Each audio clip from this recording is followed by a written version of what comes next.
Hello everyone, welcome back. Starting with a very important topic from pediatric dentistry, that is the pharmacological method of the behavior management. Now, what is behavior management? Behavior management is the means by which the dental health team they effectively and efficiently perform the treatment for a child, and at the same time they instill a positive dental attitude. And this definition of behavior management is given by Wright in 1975. So behavior management, now as the name says, so if the patient he is uncooperative, so in that case you incorporate this behavior management technique so that the patient they become cooperative and you can do the treatment, dental health team, so you can do the treatment effectively and properly for that child, and at the same time you are instilling a positive dental attitude in that child. So behavior management is basically of two types, that is pharmacological and non-pharmacological. So in this video we're going to see about the pharmacological, now as the name says, with the help of some medicines. So now the pharmacological method, there are two types. It is conscious sedation. So sedation is when you're giving some sedatives. Conscious is because the patient, they are not unconscious. They are having their complete sense, but they are sedated. That is, now they cannot feel that like fear. If the patient is fearful with the treatment. So sedation is, it is like a calming drug. So sedation is the use of a mild sedative, that is a calming drug, to manage the special needs or anxiety while the child he receives the dental care. So one of the pharmacological method is conscious sedation, and one more is general anesthesia. So general anesthesia is when the patient he is unconscious. Now what are the various definitions? So the first definition for conscious sedation is, so it is a minimally depressed level of consciousness. Now over here it is a conscious sedation. So in this the patient is not unconscious. Over here he is conscious, but the level of consciousness, it is minimally depressed. So in this, that the patient they retains the ability to independently and continuously maintain the airway. Now in this the patient is not unconscious, so because of that the patient themselves can maintain their airway and they respond appropriately to the physical stimulation or the verbal command. So if the doctor they give some verbal commands, or when they're touching the patient for example, so in that case, so if the patient is on conscious sedation, so that patient they will respond to all these things.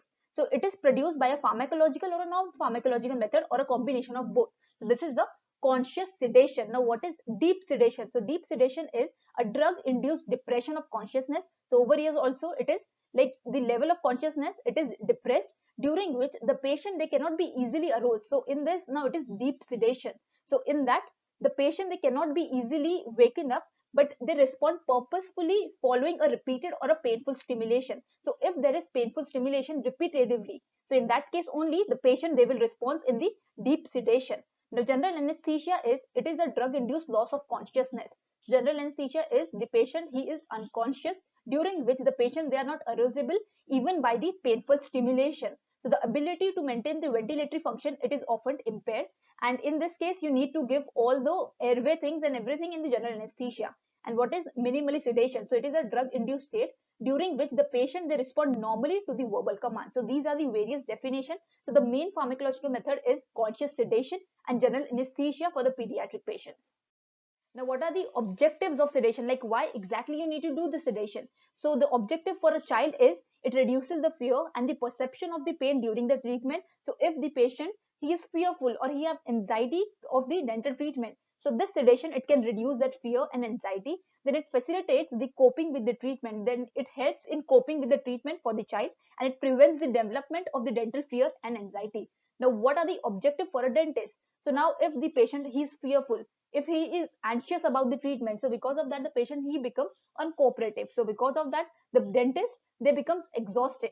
So in this the objectives for dentist are, it facilitates the accomplishment of the dental procedures. Now if the patient they become like cooperative, so you can easily complete your treatment. Then it reduces the stress and unpleasant emotion, and it also helps in preventing the burnout syndrome. So now what is burnout syndrome? So it is nothing but the exhaustion that is mentally, emotionally and physically. Now if the patient they are uncooperative, and because of that you cannot do the treatment easily, and this can lead to exhaustion. So now if you give the sedation to the patient, so in this case now the patient they become cooperative, and because of that you are preventing the burnout syndrome with the help of this sedation. Now what are the indications and contraindications? So the indication is when the children they are having low coping ability. so they cannot cope up with the treatment. So in that case, you can go for sedation. Then it is like if the patient, they are having behavior management problems, if they have dental fear and anxiety, a patient whose gag reflex, it interferes with the dental care, so in that case also you can give sedation. And certain patient with special healthcare need, so if the patient, they are specialized child, so in that case you can give this sedation to that particular child, because the patient with special needs, they are not very cooperative, so because of that you can give sedation in such cases. Now what are the contraindications? So contraindication is you cannot give sedation in very young children, because like there will be many side effects to it. Then if the patient, they are intellectually challenged children, so in that also you cannot give. If the patient, they're mentally retarded, so in that case you cannot give the sedation. Now if the patient is hyper like motive, so in that case also you cannot give sedation. And if the patient, they are having any systemic disorders like the respiratory distress, the neuromuscular disorders, etc., so in that case also you cannot give the sedation. Now what are the clinical guidelines for the use of the conscious sedation by a dentist? So first you're going to evaluate the patient, then you're going to do the pre-operative preparation, then you're going to like see whatever the requirements, that is the personal and the equipment requirements, then you're going to prepare and set up the sedation procedure, then you're going to monitor. Now as you have given the sedation, so you need to monitor everything during that sedation. And lastly is the recovery and discharge. Now what is the ASA physical status classification system? So this classification, it is given by American Society of Anesthesiologists. So this classification, it has various like status, physical status. So first is when the patient, he is a healthy patient. Second is when the patient is having mild systemic disease. Third is when the patient is having severe systemic disease. Status 4 is when the patient, they have severe systemic disease that is a constant threat to life. Then ASA physical status 5 is when the patient, he is a moribund patient who is not expected to survive without the operation. And 6 is when the patient, he is declared brain dead, whose organs are being removed for the donor purposes. So this is the basic like ASA physical status classification, and depending on this classification, we are going to see whether the patient, he requires conscious sedation or general anesthesia. Now, starting with the like guidelines that we have already seen. So the first was your patient's evaluation. So in this, first is you're going to select the patient and you are going to do the assessment of the patient. So in this, you're going to take the complete medical and the dental history, and then you're going to classify the patient according to that ASA physical status classification. And because of that only I have said about the ASA physical status classification. Now if the patient, they lies in the class 1 and 2, so in that case you can give the conscious sedation as the outpatient. And if they are in class 3 and 4, so in that case you need to treat the patient in the hospital environment with proper assessment. The next guideline is pre-operative preparation. Now in this, you're giving sedation. So sedation or general anesthesia. So in this, you need to first prepare the patient. So in this, first you're going to determine the adequate oxygen supply and the equipments which are necessary to deliver the oxygen. Now in case of general anesthesia, the patient, they're unconscious and you need to maintain the airway. So in that case, now you need to prepare everything. The next is you're going to check all the vital signs properly, whether they are normal or not. And then you're going to give the patient proper pre-operative dietary instructions. The next is personal and the equipment requirements. Over here, at least one additional person which is trained in the basic life support for the healthcare provider must be present in addition to the dentist. And over here, a positive pressure oxygen delivery system suitable for the patient being treated must be immediately available. So now over here, there are chances that the oxygen level may drop down. In the case of conscious sedation also. So because of that, you need to keep like everything ready in the cases of like emergencies. The next is preparation and the setting up for the sedation procedure. Now there's a mnemonic for this. So it is SOAP-ME. So S, it stands for the size, appropriate suction catheters and a functioning suction apparatus. Then O is for adequate oxygen supply. A is for appropriate size airway equipments. Now over here, now you're preparing for the sedation. So sedation, it can be general anesthesia also, or it can be conscious sedation. So basically this like procedure is mainly for the general anesthesia, in which you need to like select all the proper airway equipments, in which you need to have all that adequate proper oxygen supply. Then over here, so S was your for the size of the proper suction catheters. O is for adequate oxygen supply. Then A is for appropriate size airway. P is for pharmacy, that is proper medicine should be available in case of emergency. M is monitors, that you're going to monitor the vital signs like regularly. And E is for special equipments or the drug if there is any emergency. So this is the preparation and the setting up for the sedation process. And the next is you're going to monitor during the sedation. Now you have given the sedation. So in this, you're going to monitor the oxygenation, ventilation, and the circulation. So this is the basic life support that you need to maintain. The next is the recovery and the discharge criteria. Now, over here, the cardiovascular function and the airway patency, they are satisfactorily stable, and then only you're going to discharge the patient. Then the patient, they are easily arousable, that if you are wakening up the patient, then they should be easily awakened. The next one, the patient, they can talk. So on this criteria only, you're going to discharge the patient. So now, which are the various routes in which you can administer the drug? So it can be oral, intramuscular, intravenous, or inhalation. So now, which are the drugs which are used? So it can be inhalation agents, benzodiazepine, or it can be other agents with sedative properties. So these are the basic drugs which can be used in sedation. So starting with one of the most important topic, that is the nitrous oxide sedation. So this nitrous oxide sedation is very important because this is very commonly asked even as a LAQ or SAQ. So you should know about this nitrous oxide well. So this nitrous oxide, it is known as a laughing gas, and this was introduced in dentistry by Horace Well. So now this is a very effective anxiolytic and a sedative inhalation agent, and this agent, so this is a very good sedative agent which can be used in conscious sedation. But now this nitrous oxide, it is a very weak analgesia. So because of that, you'll also need to incorporate, if you are doing some extractions or other painful treatment, dental treatment. So in that case, you also need to give the patient local anesthesia, as it is a weak analgesia. So now this nitrous oxide and local anesthesia, it is a good alternative to general anesthesia. Now this nitrous oxide or oxygen, it should be a first choice for the pediatric dental patient who are unable to tolerate the treatment with local anesthesia alone.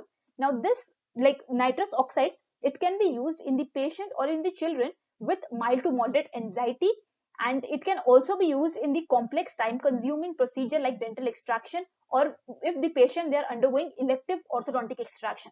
So you can use this. So you can use this nitrous oxide sedation in mild to moderate anxiety cases, or also in the complex time consuming procedures. Now this nitrous oxide sedation, it is typically delivered through a mask over the nose.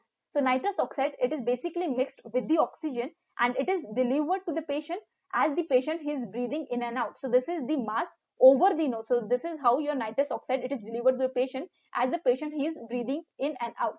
So now the patient is usually asked to breathe normally through the nose, and as the gas, it begins to take the effect, the child will become more relaxed and less nervous. So now the child, he is asked to breathe normally, and as the gas, it will take its effect, so the child, he will become more relaxed and he will become less nervous. So in this, you have to remember that whenever, now we have said that you're mixing the nitrous oxide with oxygen. So you have to see that whenever you're mixing it, so the maximum level of your nitrous oxide, it should be 50%. It should never be more than 50%. Now in this, the nitrous oxide, it is reliable in terms of onset and recovery, and this nitrous oxide, it has minimal effect on cardiovascular and respiratory function as well as on the laryngeal reflex. So because of that, this nitrous oxide, it is a very good agent in conscious sedation.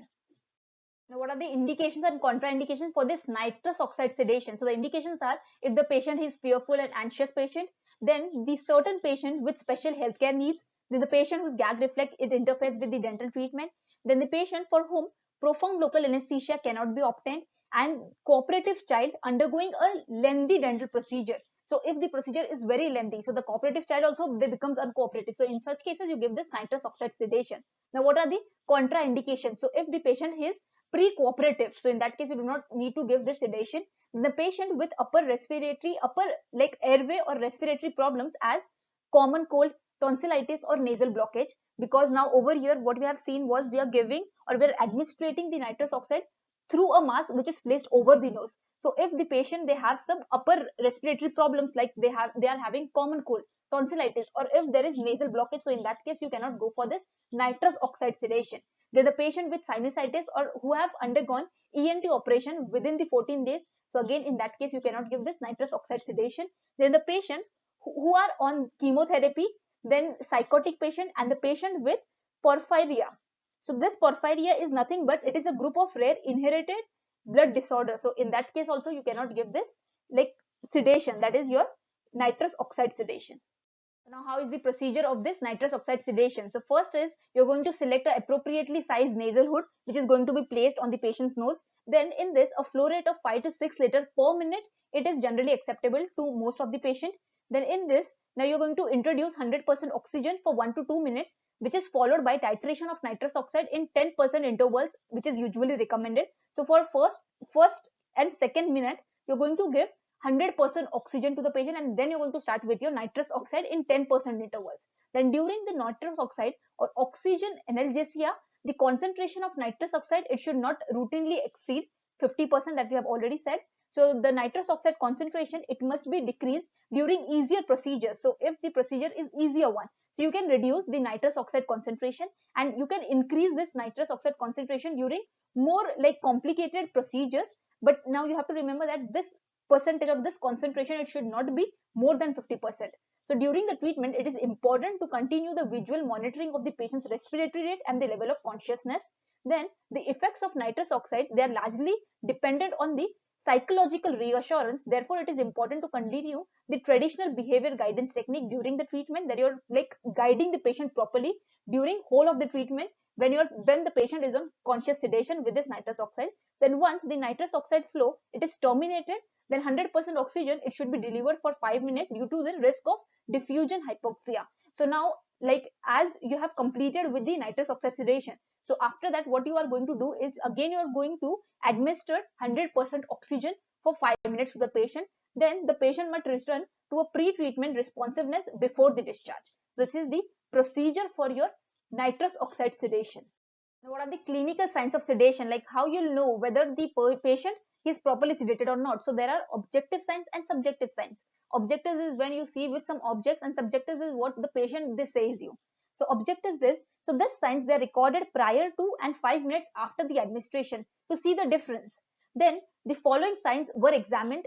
You are seeing open or closed eyes, tears, smile, speaking, laughing, open or closed hand, limp legs, abducted feet. So these are like some of the signs which can indicate the patient is sedated or not. The subjective signs are, these are addressed the patient's perception to the nitrous oxide effects. So this subjective signs, it is basically to address the patient's like perception to the nitrous oxide. So you're going to ask various questions about the perception of this nitrous oxide effect on the head, abdomen, fingers, toes, and the overall conditions. They were asked prior to 5 minutes after the administration. So you're going to ask the difference. So first you're going to ask everything. So you're going to ask about like how you are feeling. So how you're feeling like on your abdomen, how you're feeling on your hands, like toes.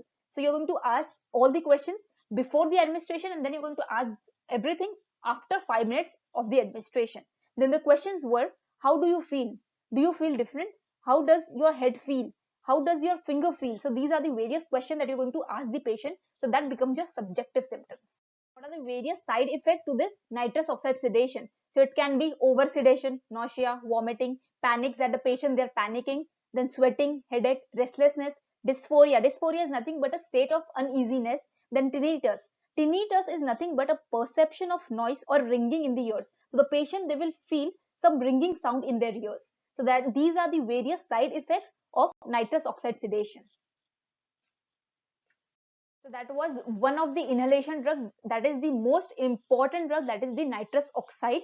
The next two inhalation drugs are desflurane and sevoflurane. So desflurane is again an inhalation drug which is used for sedation, and it is used in outpatient surgery. Then it produces direct skeletal muscle relaxation.